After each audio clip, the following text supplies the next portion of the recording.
Eitanu webale kubayo ng'okawuliriza endabirwamu ninze Ibrahim Shamil ate era ninze ebyakika Honorable Kyagulanyi tulinayo mu studio kuwayamu kumbeera nga bwetambula wano ni wali kubijja maiso mu Uganda mwebale kubayo nga muwuliriza mwena abali wemuli omusinziira okuwuliriza programu n'abali kusindika message tidda kudisoma ayenda kubalika mukuba amasimu yebuyidda mu maiso awo muwe ebirowoozo byemwe n'ensonga zaimwe so aba message mukireke tambulira awo tutyo twingira ekitundu kyaife ekyokubiri ekyendabirwamu. Honorable Kyagulanyi, ebbanga lyomaze mu palamenti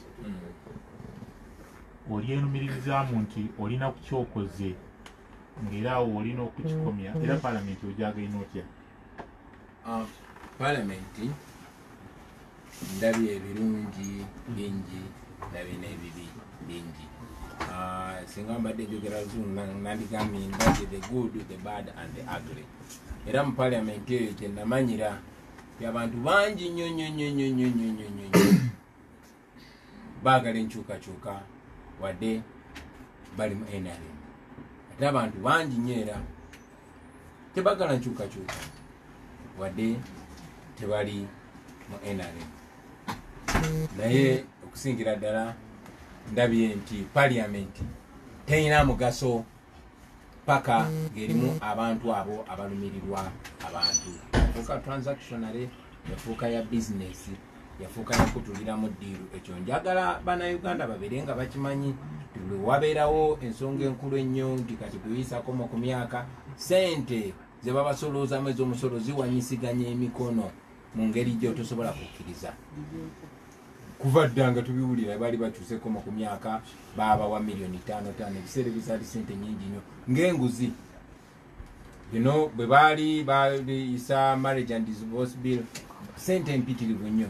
Kati nze bwe nagenderayo nakyalaba n'amaaso gange baali baleeta age limit bill. President Museveni ng'ayagala kubeera president for life. Baatuwa enguzi ya miliyoni 29 buli muntu. Era juzi wanuzo olabye ne miliyoni 2 zibawanga bribe. Zinaganira abantu bangi bazigaana ne tulabisa no zirabisa abantu ne beekyanga paka ne Museveni yennyini mutuufu ensonyi ezamukwata naye n'agamba ezo sente kibadde mu bukyamu newankubadde yate bwe yadde eri ebbali n'abawa miliyoni 4 ng'enguzi. So zikyendabye mu parliament okujjako nga mwe bannayuganda mwebeeredde mu mwenga mmwe ne mumanya nti omubaka tagenda ku omuntu eyeesimbyewo bw'ajja kujja akuwa ennusu 15,000 oba akuwa omunnyo oba sabbuuni omulonde engoloza tebikwatako agende akusalirewo embeera egenda okukubonyabonya gwe n'abaana bo n'abazzukulu. Parliament tubeera mu kwewola bwewozi ssente kaakati twayisiza looni eno twayisiza looni eri kwegamba muze mubiraba mu mawulire bye mulabako mawulire katono nnyo bye bakkiriza liyiteewo mawulire bebitono naye nga bingi biggwereeyo munnange.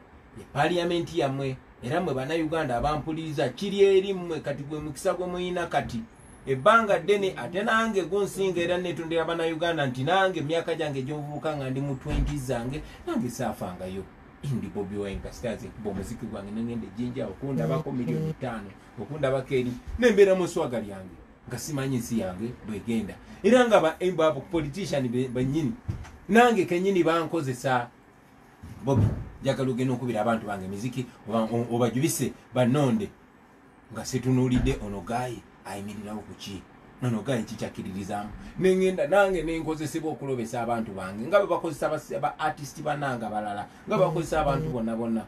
So olw'ensobi ezo ezigendeze maaso kyova olaba na dedicatinga obulamu bwange okubuusa abantu era nga nsaba ne bannange abalina influence olina following ku Facebook olina following ku kyalo mu katale gwe beebuuzaako tukikozese okubuusa abantu baffe kuba bajja okusalawo.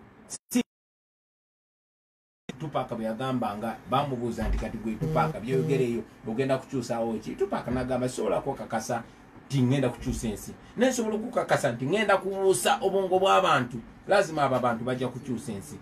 Ffe bino bitwogera tugoberera abakyali nga ba Marcus Garvey yabeerawo emyaka 10 egiyise. Malcolm X yabeerawo yafa emyaka kati kumpi 6 egiyise. abasajja abo abatusooka ba profesa Nabudere babeerawo dda ne babyogerako bino kati naffe tubuuka naye kitwagala ffe twagala tubuuse bangi kuba Katonda tuwadde platform oyimba ennyimba abantu bangi ne bakuwuliriza obeera ku radio abantu bangi ne bakuwuliriza twagala bino tubikole mangu abantu babuuke kuba bali abalala yali promise kaffe fulfillment twagala bino bitwogerako tubirabeko nga tukyali balamu bino tetubyogerera baana baffe tetubyogera ku lw'abaana oba ku lw'abazzukulu tubyogera naffe ku lwaffe njagala mmere embi muganda wange Swaba nga neyagalira mu nsi gye twalimu kubanga bamandera babyogerako era ne babirabako mu lifetime yabwe. So parliament gy'obadde ombuziza njirabye naye nkoze kyenkoze ng'omuntu nja kwebaza ne bannange betukoze nabo tumanyi nti lazima kati nze ng'omuntu eyinza okubanga contribution yange for now kwekulaga bannange bonabona nti kisoboka nze nali just artist getugamba bali mentally sterile nga tebibakwatako naye over time nga artist nensobola okuwa confidence ku kigambo ba artist kyeboogera ate sinze nze kanzeka saawa zino njagala nkubuulire wabali ba artist wali omanyi Swengere comedian but very intelligent man abasajja nga Bakasolo comedian very intelligent man ba Reddy Chani weyo bugiri ba inspector ba Menton Rasi bogentwa njagala abantu mutwalo obudde mu following message ya Swengere mu following message ya Reddy Chani muyimbi wa wano mu following message y'oyo mwana rapa mwakavuka katono bwe kati naye amagezi gakalinga obagati mu ba following nnyo Menton Rasi ne byayogerako mu following nnyo abadongole mu following nnyo Samugulusi ne byayogerako ba disco dancer ba Blood Moon ba General Rufenya ba Nizo mu ba following kubanga fe ba artist bitwogerako malaika wa Katonda atubeerako edda nga ba artist chobola bakyakolewa kigenderere batujjemu ekitiibwa naye nga ba artist be bayisawo ensonga. Marcus Garvey omu ku basajja bensinga okukkirizamu ennyo yagamba one civilization is not complete without its art, the highest form of expression of human intelligence. So ba artist bakola omulimu gw'amaanyi nnyo contribution so far gye tukoledde eggwanga naye nga tumanyi tusobola okutuukiriza ebintu ebirala bingi naddala abantu bwe baba nga batwegaseeko ne tutambulirawo. Kikyeweenumirizaamu ng'oli kubita mu palamenti ng'omubaka wa Kyaddondo East kyokoze ku kyokoba nti ekyo tikyansala mu house ye ne budgeti gye mwabaire mwakabisa n'esomwa ogyogera ku ki? Budgeti ki gye baasoma oba entuufu kuba nomanyi nga bemanyi nti minisita yasoma mu budgeti nfu kati budgeti ki gy'oyogera okwogera eyammwe gye mwayisa muganda wange budget bamala ogiyisa naye nga mu myezi egitasukka 6 sente ezo ziba ziweddewo nga batandise kusaba supplementary ye nkulembera gye tukulemberwa.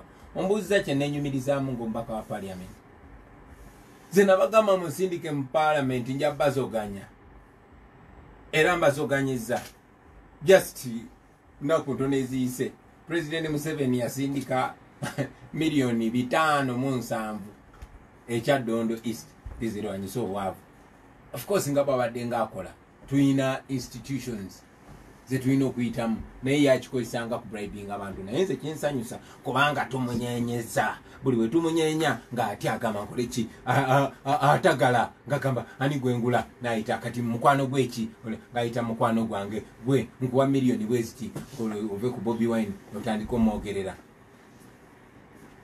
Kyaddondo East singa kakasa sinze mbadde MP waayo teyandize babribinga. So ffe tunyeenya omuti omulimu gwange gwa kunyeenya muti emiyembe gigwe era mu abaana abali eyo nabagambako ne kati mbagamba nti tugenda kola the biggest anti-Museveni campaign.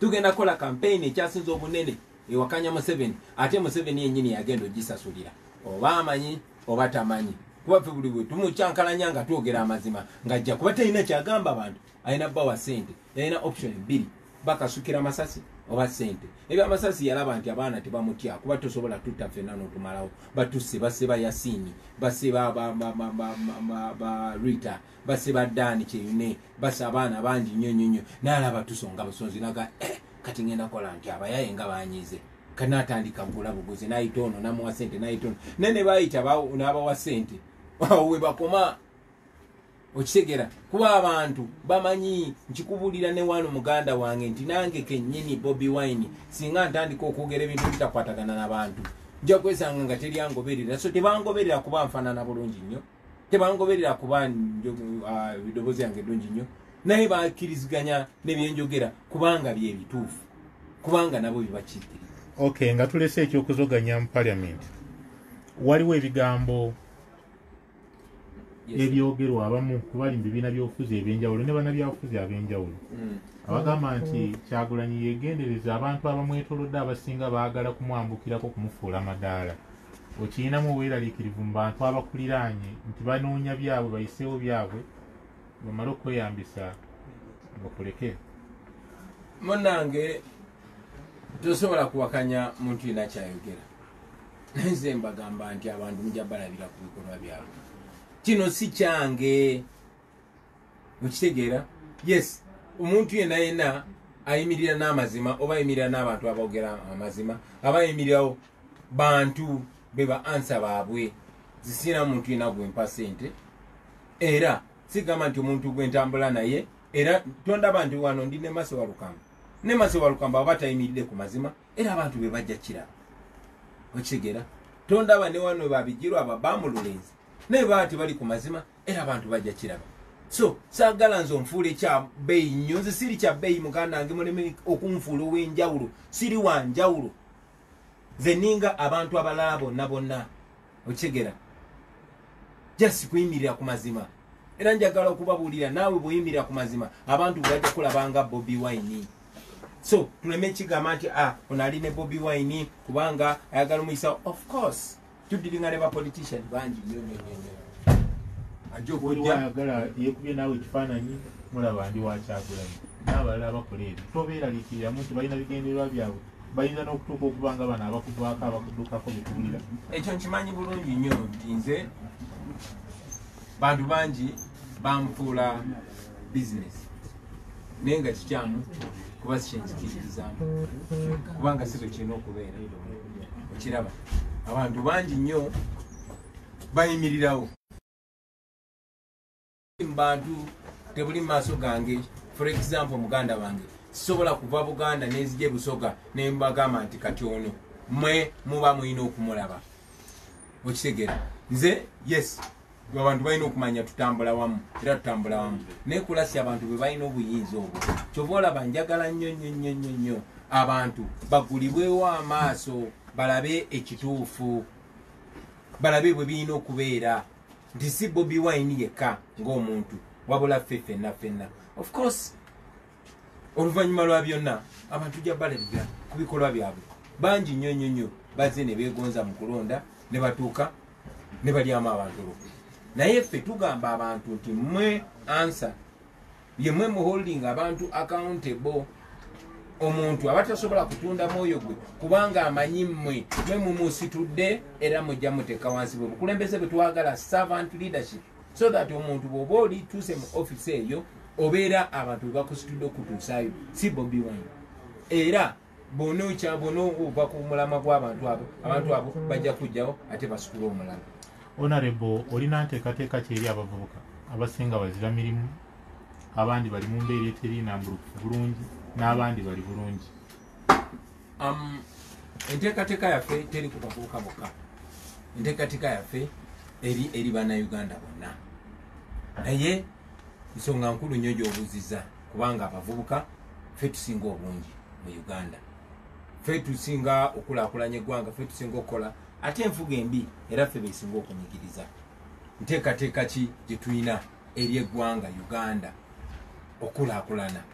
Okusookera ddala tutambula n'ensonga 5 ezisinga obukulu. Of course manifesto yaffe tujja gifulumya, naye manifesto yaffe tetwagala ebeere tu elitist. Kuba omanyi nti abantu abasinga obungi abatuwuliriza tebawera na bitundu 10 ku 10 abaali basomye manifesto enamba ne bagimalayo. Bo baagala nsonga eziri clear. Era ffe ekituleeta ekituwagiza abantu kuba ekibintu tubisimplifying and tubikola simple. Ensonga zino 5, ensonga esookera ddala yeya enfuga ey'amateeka n'eddembe ly'obuntu. Amateeka twagala bigabere nga gatuyamba kyekimu. Amateeka ago ge tugakola for the peace, development and well-being of Ugandans. tugakola olw'eddembe n'enkulaakulana mu byensimbi n'ebirala byonna byonna. So amateeka ago tulina okugagobera. Olunaku lwa leero tetufugibwa amateeka. Kyova olaba omuntu omu atwesibyeko emyaka 35 kyova olaba abantu baavuwala nnyo ab'ebitundu ebirala kubanga sente azikumidde wamu. Eddembe ly'obuntu eyo nsonga nkulu nnyo. Ozolaba bakuba abaana emiggo babatulugunya ne baba dehumanizing ne balekerawo n'okwekkiririzaamu. Ekyo tekirina kubeerawo. Abantu balina okwekkiririzaamu naddala generation yaffe. Twagala ensonga y'ebyobulamu. Buli muvubuka ali eyo either olina omukazi w'omuto oba mulina akabebi kammwe oba okola oli muvuzi wa booda zibakuba enkya n'eggulu. Singa ebyobulamu bitereera nga ne booda ne bweba enkubye ne bwemba ndwadde demu wange ne bwaba agenda kuzaala nga tetukyalina bino nti abantu bafa 19 buli lunaku nga bazaala nga tetukyalina bino nti obwana bwaffe obuli wansi w'emyaka 5 bufa 13 buli lunaku. Ekyo kiva mu kutereeza byanzijanjabo. Kutereeza ebyenzijanjabo oba ogondeza abantu obulamu muganda wange kubanga sente ezo zitusolooza weziri ate twakkiriziganya n'amawanga amalala mu Abuja Declaration nti amawanga nga ne Uganda mweri kuba yasaako omukono galina okuteeka ebitundu 15 ku bajeti yabyo buli mwaka obissa amalwaliro. Tekinnakolebwa ne mu kiseera kino korona wajjidde tekikoleddwa. Lwaki? Kubanga tukulemberwa bubi. Ensonga endala y'ebyenjigiriza muganda wange abavubuka bannaffe abasinga ebyenjigiriza tebibayambye. Omwana asoma n'amalako senior 6 katamanyadde n'okola omugaati. Ebyenjigiriza byaffe bicreating aba job seekers si ba job creators. Naye n'abo ababa bafunye obufubi okusoma abalina zi talent era tebafuna mulimu. Kikunyonyola lwaki abavubuka abaffe naddala abaana b'obuwala wano Entebbe buli lunaku ennyonyi zifulumya kumpi 13-15 nga bagenda kukola modern day slavery. Ekyo twagala kikendeere. Twagala ebyenjigiriza bitereere. Twagala abeerewo emirimu egyo muganda wange gigenda kutereera nga tutereezeza. Era kindeeta ku nsonga ey'okuna ensonga z'ettaka, ensonga z'ebyobulimi. Agriculture tatunuuliddwa.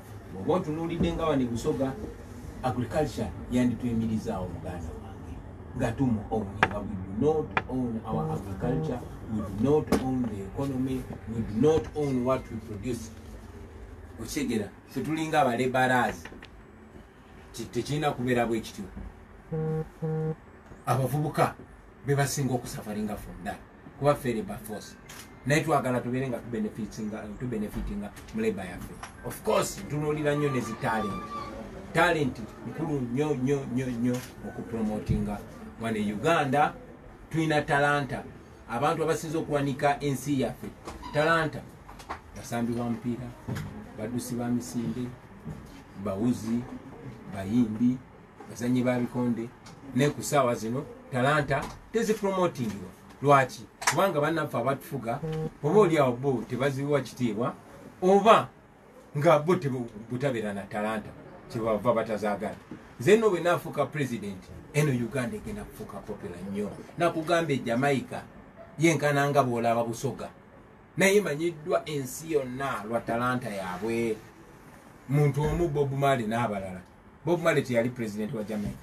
Gukuba akafaananyi singa Bobi Wine president wa Uganda. Uganda saagala ebeere ng'emanyiddwa lwa butemu, lwa bwannakyemalira, lwa bakazi kufa nga bazaala, lwa siriimu, waleeta ebifaananyi bya mu Uganda baleeta bwana butayambadde engoye. Tekirina kubeera bwe kityo. Uganda erina okufuuka nga yakabi. Uganda eddewo. Ebyo byonna benefits z'abavubuka. Kuba Uganda y'abavubuka muganda wange. Tuli ebitundu 85 ku buli 100.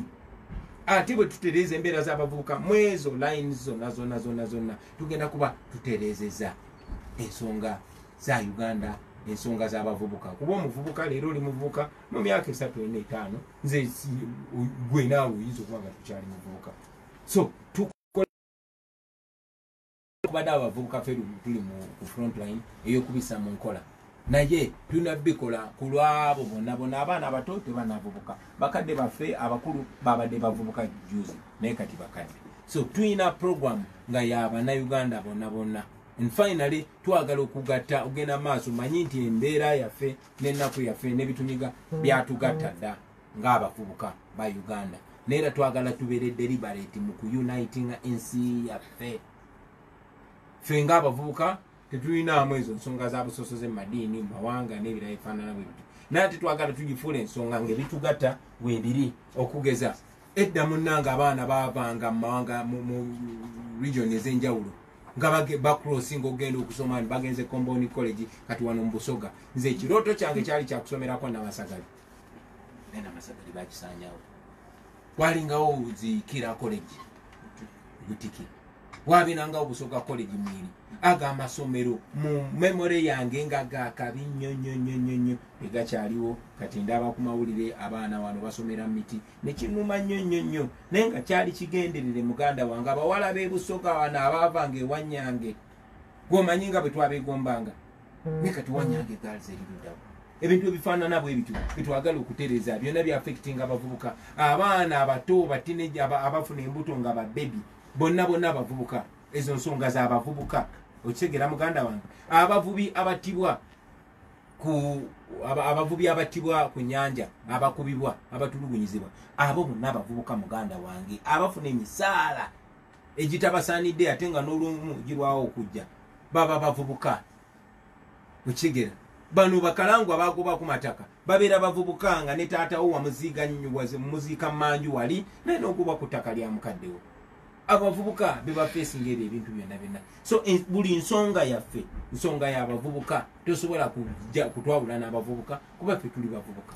Okay, kankwize ku mbeera ya Busoga ekyo kibaire ky'abavubuka ndikwenda twenuke buti ku Busoga mu muteekateeka dodolina eri Busoga nga tukaali kujja ku ki ky'olowooleza Busoga bwe yali faanayini naki kyotegekeire Busoga singa onaaba oyidde mu ntebe gy'oli kuyaanira ey'obwa president. Waliwo ebintu ebiri ku social media mba itenda ino kuba nati embyogeraku lulinga lutalo bakoba nti mu ttiimu yo ndikwizayo ku kiri kitwasooseeku wala einuma bakoba nti mu ttiimu yo mulimu okusosola Abasoga n'okubavumirira ng'okusinga bali kukootinga mubaka mwino Honorable Lutamaguzi. Ekyo niko nkyendo kwenda otwinunuleko nti Abasoga ewai mu people power timutubonawo. Baba nenda sooka okutegeeza nti nze bandetta Ngobi tilwakuba nazaalibwa Busoga, lwakuba nenda ino Busoga aye ndidi nti Busoga yena enenda ino. Okitegeera teginawera myaka yadde 2 nga tuli bamu ffe bamu tuli ba Luganda. People power yatandikira wano Busoga ojjukira twagironkingira Bugiri. Okitegeedde muganda wange bannaffe some of the biggest leaders, the most important leaders in people power basaada Abasoga n'abakazi Basoga. Akulembera electoral committee yaffe mukyala Musoga Emase Walukamba. Muganda wange ate looya wange Asumani basaalirwa musaada Musoga. Nenda n'okubawo obubaka bwa producer wange Pademani musaada Musoga. Ono Bamululenzi musaada Musoga. Pastor Muwanguzi musaada Musoga. Bijirwa musaada Musoga. Waisa Mufumbiro musaada Musoga. Ochidi baba n'abalala bangi ino. So munange togezaako tufosingako tribalism kubanga tulina pain yemu. Manyi bulungi nnyo nti Museveni akozesa divide and rule era abantu bangi nnyo basasula sente okuleeta narrative eyo kuba tewali kiyinza twawula. Okitegeera kye ŋŋamba okujjako nga bataddewo bagezaako twawula yawula naye nakugambye ennaku yaffe etugatta. Of course manyi nnyo nti waliyo bannaffe abatamanyi kakodyo ka Museveni era abagwa mu katego ako teboogerera. Nze Kyagulanyi Ssentamu Bobi Wine Ngobi nze nkugamba bino. So njagala okutwala omukisa guno okutegeeza Abaganda abaffe bonna titemubuzaabuzibwa, tebabalimba, tebabateekamu ebyo ebiboozi eby'obusosoze. We have a big mission. Kakati ekyo nga nkimaze kanjogere ku busoka ekyo katukomewo okirambulire bulungi enteekateeka ya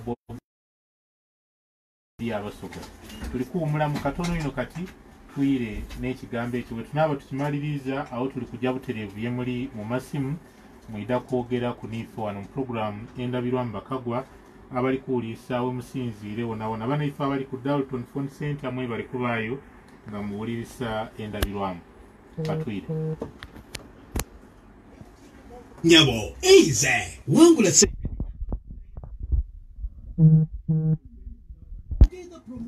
Ora ko Kyagulanyi ngadamu ekibuuzo ekyabantu bano abakamera banaateekekende ku mawulire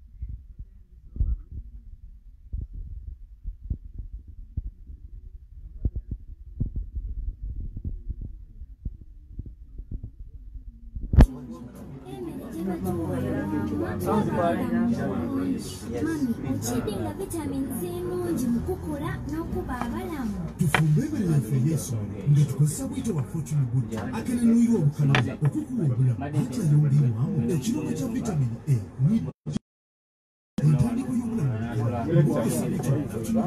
akenenuyirwa obukalamu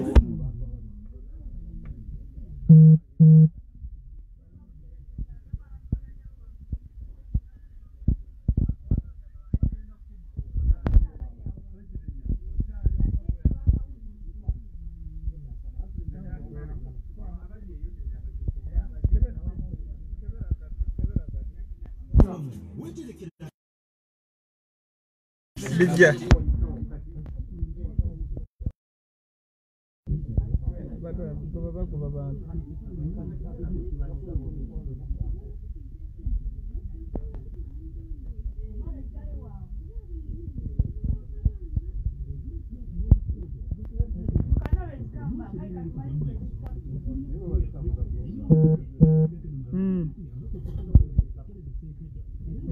Ne sound tekulie.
Urakozesa sanitizer alimu ekirungo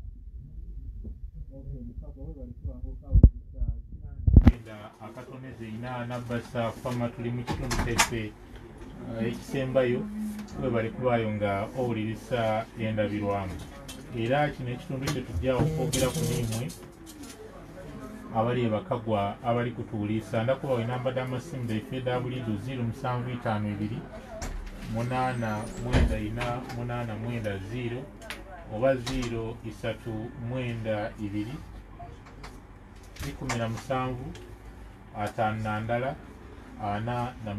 ni kumwida okubita yebulida okwogera ku ni Honorable Kyagulanyi n'okwogera ku nife mu ndabirwamu twize n'ekibuuzo kye tuli kwebuuza Kyagulanyi olina nteekateeka ki eri Busoga n'eri Abasoga Wairoka ali kufulumya manifesto weba eno baba mpozi era ndi mu studio ne mwanyinaze manje eri kye bakutika ne mwanyinaze Farida n'abatanzi bakulembeze bannaffe naye bo bava mu Busoga Busoga okusookera ddala njagala mumanyi bannange nti wano bangi nnyo baganda bange bentuukako eyo eno bagiyita Garden of Eden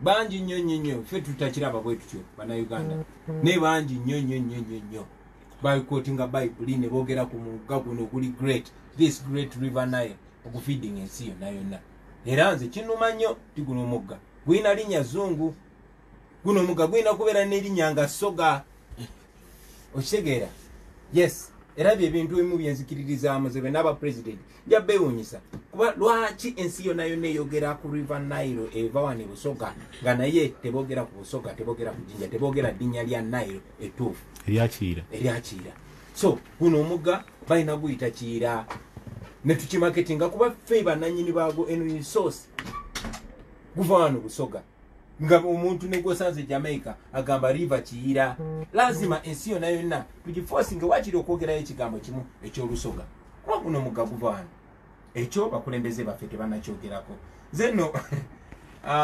barasita bannange bagiyita eno Jinja bagiyita Ja Town lwaki kuba Bujinja ye district yokka mu Uganda esooka ne leeta J ate abalasita J bagitwalanga Ja so kati eno Ja City bwembeera n'Abajamaika bannange eyo oba n'abalasita naye ng'ovudde ku ekyo muganda wange njagala omanye nti wano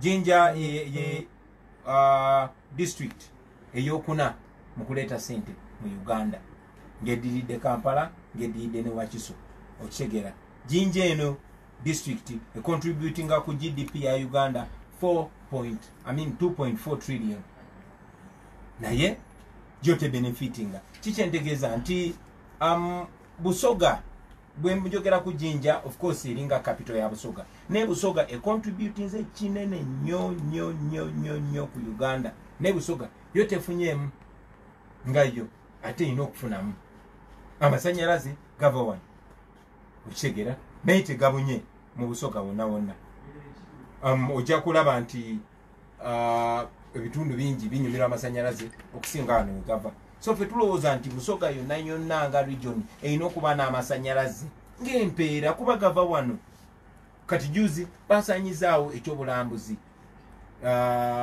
kino ekiyiriro kyaffe ekya Budagaali naye Busoga yo ebenefiti nze etya kuba ekyo kibadde kya bulambuzi kyamaanyi nnyo so tulowooza nti Busoga erina okubeera n'amasanyalaze kuba ebadde n'amasanyalaze okuva mu 1937 nga wane Busoga waliwo amasanyalaze naye embeera eyandibadde eyongera okutereera ate eyongera kwonooneka lwaki wankulembera mbi ate nammwe abantu bawano mulina okumanya abakulembeze be mulonda ne mubagamba nti bino ebintu bagende babyogere kuba bye bituufu bye mwagala alisi okutunuulira nze ku mbeera gye ndaba eyo so twagala Jinja eddeko ku glory yayo gye yayina bone Busoga se bwewavangawo talanta baddayira yatufaako twakaziika mukadde waffe Chris Nambago okitegeera mukwano gwange ennyo Hakim Magumba eyo yonna yali talanta ye Busoga so tuyina okurevivinga glory ya Busoga twagala industrial city eyabeeranga wano eddewo mu myaka gyensanvu nga tunazaalibwa Jinja yali emyasa bwete okitegeera njagala omanye tino Jinja wano mu Uganda yali yokubiri okujiwa status ya municipality mu mwaka gwali gwadda nnyo mwaka gwali gwa 1956 mu 1956 Jinja yafuuka municipality ng'eddirira Kampala naye ng'oŋŋamba otya nti okugifuula si tebagifudde just mwaka guno so ekyo mulina okibanja nze nkibalaze era mwenna abatuuliza abaganda bange njagala mmanye timusaanira much more than you are given okitegeera muganda wange ebyo tulina obitunulamu ensi neefunamu nga yo so si ate yo kubanga bagikama bukami nga nte busoga bagikama bukami nga nte naye yetefunamu ekyo kyonna kitandikira era kigwera ku bukulembeze bebino ebintu byetwogerako era mulina bibanja abantu abakulembeze abava eno kirungi mbaleese ne mbabateeka mu maaso bwe munaamulonda mujja mugamba waayo mukulembeze wammwe yajjanga wano nga tusuubiza bino lwaki tebiteekebwa mu nkola n'ebirala bingi muganda wange betulina okutereeza okugeza ebyenjigiriza ebyawano mu Busoga ebyenjigiriza biweddeyo njogedde ku masomero getwegombanga agatakyaliwo ga Busoga college mwiri Obote gye yasomera ga Kira college Butiki ga Wanyange ga Namasagali college nze nalina ekirooto nga njagala nsomereko e Namasagali college nene mwene ngamba nsifunye mukisa mu bulamu bwange kusomera Namasagali naye omwana wange nyina omutwalako e Namasagali nga baasi z'abaana b'e Namasagali ziyitawo nga zijja ku National Theatre awo ne tujja netulingiza abaana b'e Namasagali nga bapafominga be banneegombesa n'Olusoga nga baakabi nnyo kati okirabawa kugambe nali neesunga okutwala omwana wange Namasagali asomereko naye kati osobola okutwalayo omwana wo saawa zino olaba nti wala nze nsobola si wala muganda wange tetubuzaabuza standard yayo bagisuula deliberately lwaki kuba abakulembeze baffe tebatwalayo baana baabwe kusomerayo kuba bayagala buli kimu kigwe eno tebadde mistake this was an attack kyali deliberate so ebyo bitwagala okuzzaawo bitandika bitya ng'ojja wano n'ogamba abantu b'e Busoga bannange munonde nja bagondera kyemwagala nja kikola sijja kugulirira abakulembeze be muleese boogere birala ate nga mumwagala birala era kibeere bwe kityo ebyo n'ebirala bingi nnyo of course siri expert mu Busoga naye kati nze njogera ku byemmanyi naye mba njagala kubanga president talina kuba nti yamanyi buli kimu byenjogeddeko bye bitono okitegeera naye abakulembeze abava wano mu Busoga betukwatagana nabo bemutuwadde obwesige nabo tubakulembere era bajja kuleeta ensonga zino bazisse bazisse ku meeza zikolebweko era mu consultation yaffe bebintu byetwali twagala okukola ki okumanya ngende e Busoga mbagambe obuzibu bwa wano buli ki kyemwagala tukole era tubiteeke mu manifesto ekyomukisa omubi munnange President Museveni ne banne ng'akozesa poliisi n'amagye mu kumenya amateeka yatulemesa okugenda okwebuuza ku bantu yensonga lwaki tuli bwetu okay akasembayo ome tuje mu b'amasimu oba ye parliament okuva lwe wajjingira omukubiriza waayo omufunyemu obuzibu nga sipiika wa parliament nga enamba esinga obunene mu parliament ya NRM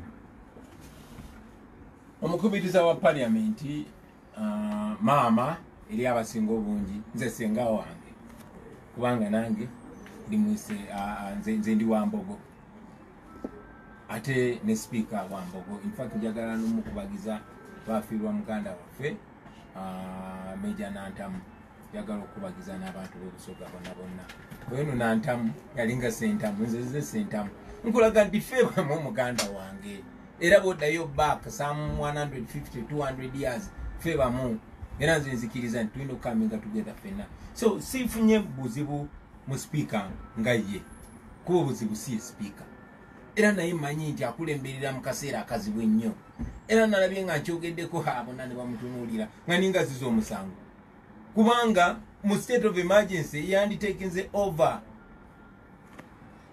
okitegera kye ŋŋamba so sifunye buzibu mu speaker naye ate naye wadde naye muntu wa kitiibwa nnyo alina kubeera subjected ku bantu, alina kubeera muweereza w'abantu, talina kubeera boss, alina kubeera servant nga ffenna abakulembeze bwe tuli.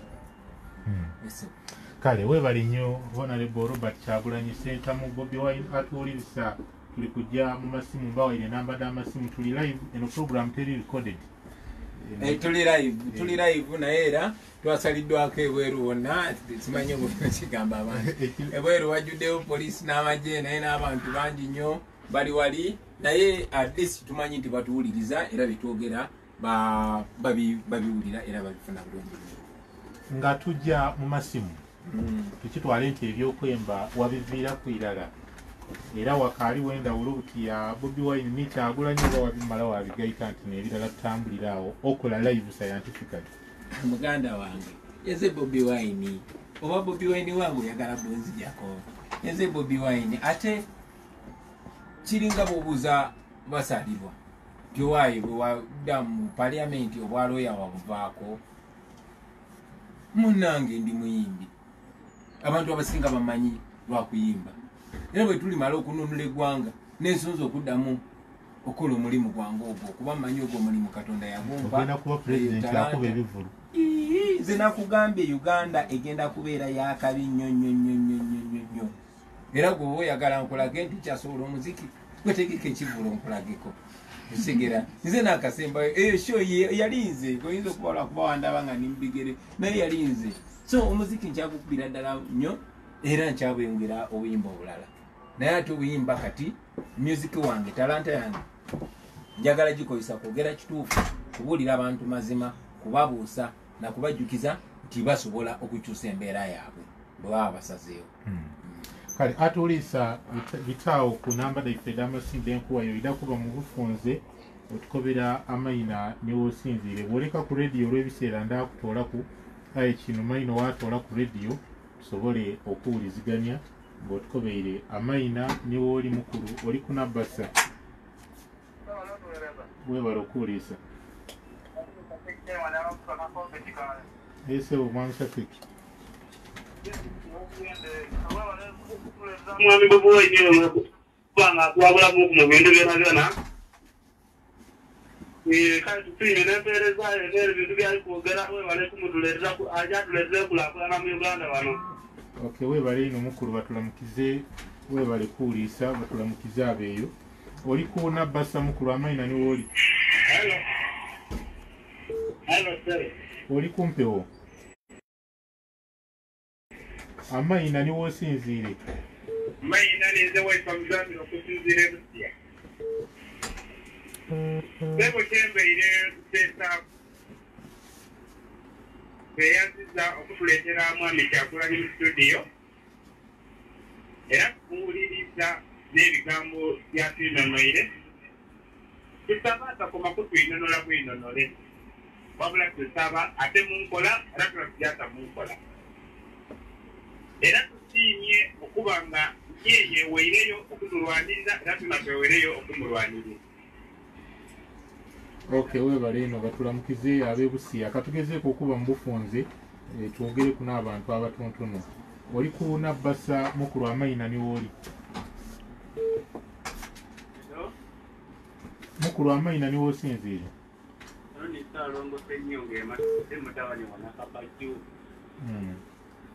Yali awo omuna mukizaye nalenza okubuuza Bobi Wine kali ekisinga okutiisa abantu nairala nga bakaire egaliikirira nti singa abitamu afuza atya abavubuka be obutaba mu mbeera kubanga balimu okutya mbu bwanawangula akalulu.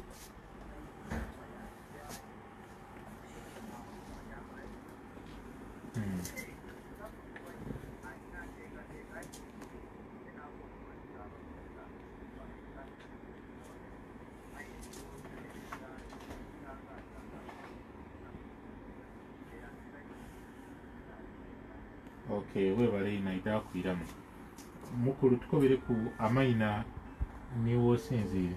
Oli ku Nabbasa amayina ni wooli?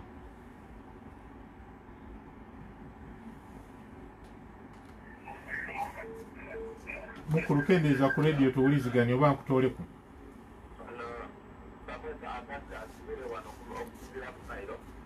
Yes, sir.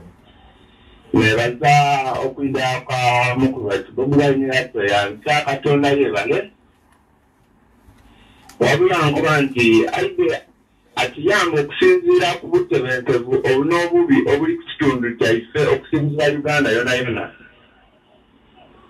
nga okusinziira lwaki wano okusomoosebwa kungi okusinziira gavumenti ya mwami pulezidenti ni system yali kolesa ngakadeti yada wano yavu abantu baifamusa ayo okusinziira abantu kupenzeze wetulira tulikwenda kukulira masika wabula Katonda atuambe aide anunula Uganda yaise n'omuntu awansi wabulido neyanziza. Okay, webale ino batulamukize mwebale kuliisa Nabasa mukulu Amaina niwo osinziire. Hello. Yes, buli ku Nabasa. Osinziire omwami Maganda. Yes, wabali watale bugabo.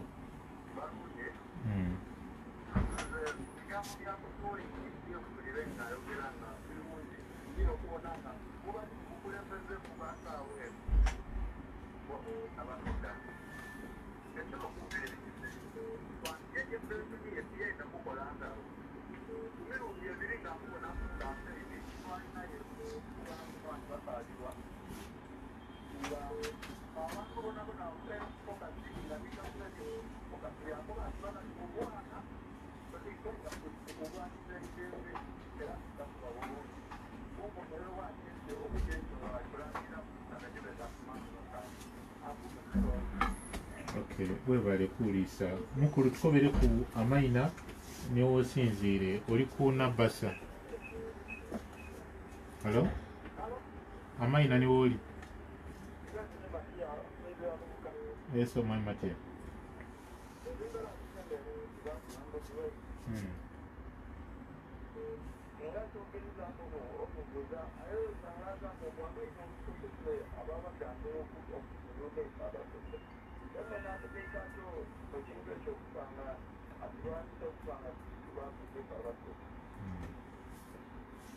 Kale webali mukulu Amaina niwo osinziire ndibuze abantu batono. Amaina niwo oli?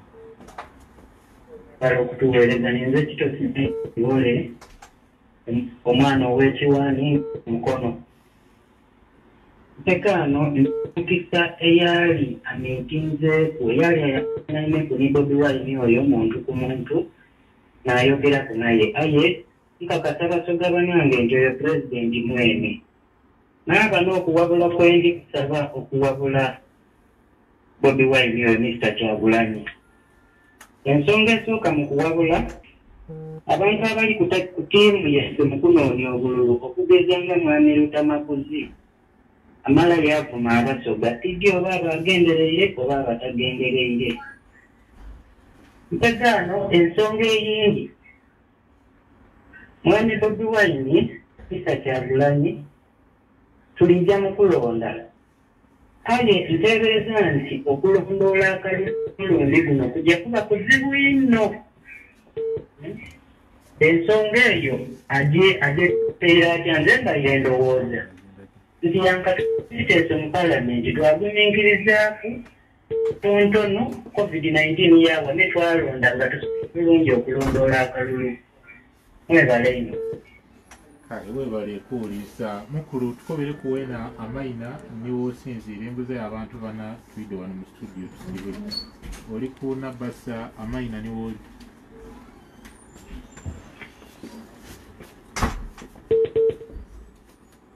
Amaina mukulu niwo osinziire? Bayina ndetebwa bateesa kikusayi. Osinziire wa? Nziire Bugambo. Kendisaba MP waifu ate nga tuli musuubira twijjamu akalulu aka pulezidenti. Twezaako ne ku by'obwidanda bikuba wansi eno tubibubiino amalwaliro embeera mbi. Ekyo kityo omuze. Okay, webale ino batulamukize abeeyo. Mukulu tukobere ku amaina niwoosinziire ku bantu abasatu b'embuzaayo. Oli ku Nabbasa amaina niwooli? Alaikum wa rahmatullah. Wa alaikum salaam. Mudebale. Mpera ano amaina ni kuzimiza Sirajuddin Muhanguzi ene Kibuku district. Nikwenda buuza Duwaini tusaba Allah mwanguyize programu de. Alo ekibuzo kyako okwepinangaawo bwebanga batuwa omuntu omutuufu ali kuyita okuvuganya. Bwabanga niye ebintu ebindi nga biri nnuma ye atukobere ekituufu ave kumpa otutegeere.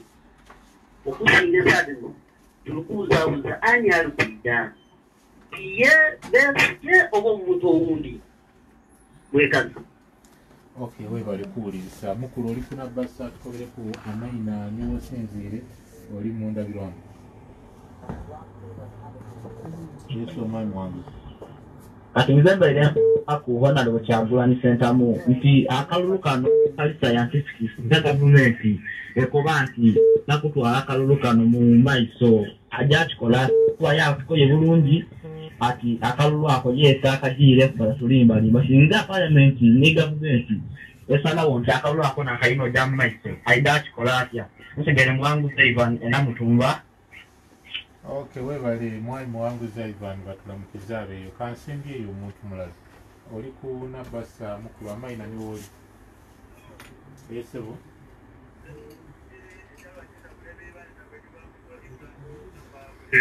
Yesebo?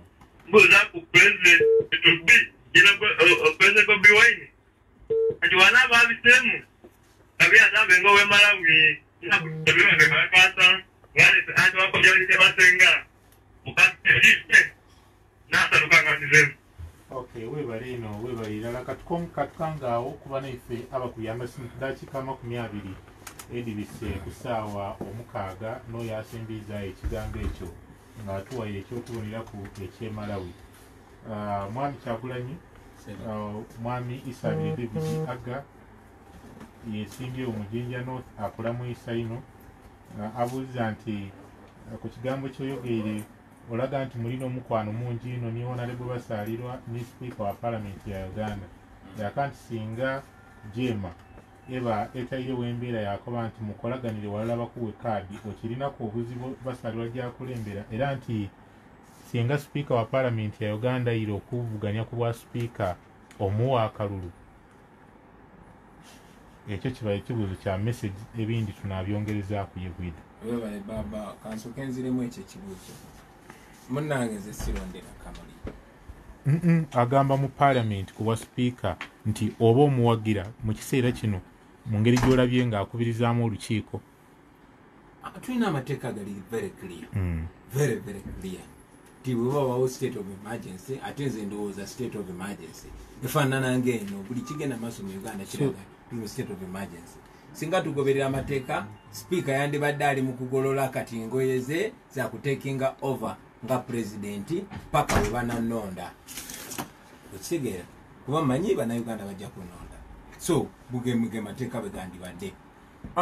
Nga sina dda bibuuzo ebyo nja kutumira ku baganda baffe abo bonna ab'Ebusembati ab'Embale ab'Ebutumba ab'Etororo n'ab'Ebutalejja naddala abo abanyigirizibwa abalimi b'omuceere naye nga bali mugobwa mu ntobazi. Gavumenti yekwasa mbu ntobazi naye ng'ate bali muziwa ba investor abatali bannansi. Ekyo nno kikyamu ekyo bwembanga nze president ekijja kubeerawo.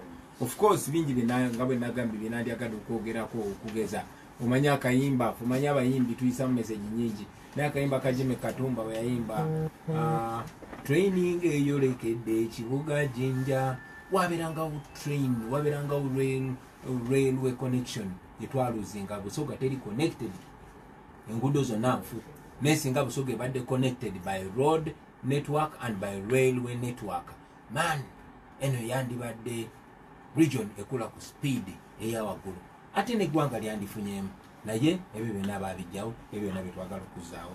Kati nga nzize ku bibuuzo ebimbuziddwa muganda wange omu yagambye nti kansubire ebintu sibyogerako bogezi nja bikola okubulira amazima saawa zino sobola byogerako bogezi paka ngompadde akaluluko ate n'obeeramu naawe neweebereramu ne batakabba bwe naafuuka president ogenda kulanga tukola kimu ku kimu waliwo omukadde waffe alaze obweraliikirivu tunakontrolinga tutya abavubuka nga banyiivu nnyo tugenda bakontrolinga tutya tunakuma tutya emirembe muganda wange ekiteekawo emirembe gabera mazima nabwenkanya abavubuka boolaba bayomba abavubuka boolaba kubanga kyebasigaza at least bo tebakutte emundu nga bamuseveni gwakola nga abavubuka tebanakasukira ku mayinja jasi bemulugunya so abavubuka abo tubawe amazima n'obwenkanya waberewo amazima waberewo obwenkanya awali amazima n'obwenkanya tewabulawo mirembe so wanabeerawo amazima n'obwenkanya ojja kulaba emirembe tetuli violent nkiddamu era nsanyusa omu ku baganda baffe akubye essimu bwagambye tiyali naffe ebugiri si yokka ekyaddondo si yokka olukunjiri si yokka ne wano ejjinja munnange tuli bantu ba mirembe sikerangako ku makya ne ŋŋamba abantu mukole fujjo sikerangako ku makya ne ŋŋamba abantu mukuba abantu no so ffe tuli bantu ba mirembe era tujja kusigala nga tuli bantu ba mirembe waliwo yakubye essimu n'agamba lwaki tunakola tutya ku nsonga y'abasoga okubasosola munnange kanziremu nkitanya ekyo nti nze gwolaba ate sigamba nti just connection eri nabusoga yokka nene buli wamu katonda oba oli awo yannonda ng'akimanyi nze taata wange emyaka 14 egiyise bwe yali atuuma omwana wange erinnya yamubbula mu ku bajjajja bange bajjajjange abo baali wano busoga era bamuziika luwuka jjajjange nga bamuyita Sekaayi nfuna bulungi mugiri emyaka egyedda nga tukyali wamu nga tuwaliwo nti bano beeri okitegeera so emusayi gwange neno gye guli omwana wange bamutuma Sekaayi nga bamutuma jjajja wange gwe baazika luuka kiri mu busoga so nze ng'omuntu siriimu yadde n'okuvoola yadde n'okuzaalawa baganda bange ne bannyinaze abali ebusoga nzikiriza nti bannaffe abamu bamanyi okwogera mu njogera ejereegerera oba mu njogera evoola Museveni yaleetawo enjogera egyesaagalira ddala nakwogera evoola abasoga naye muganda wange ffe nga people power tulina official spokesperson tulina ne official channels zetwogereramu omuntu yenayona abayogedde ekigambo kye aba akyogedde ye ng'omuntu ffe nga aba people power tuwa nnyo ekitiibwa amawanga gonna kuba tuli connected n'amawanga gonna kyekyo ekifaananyi kya Uganda.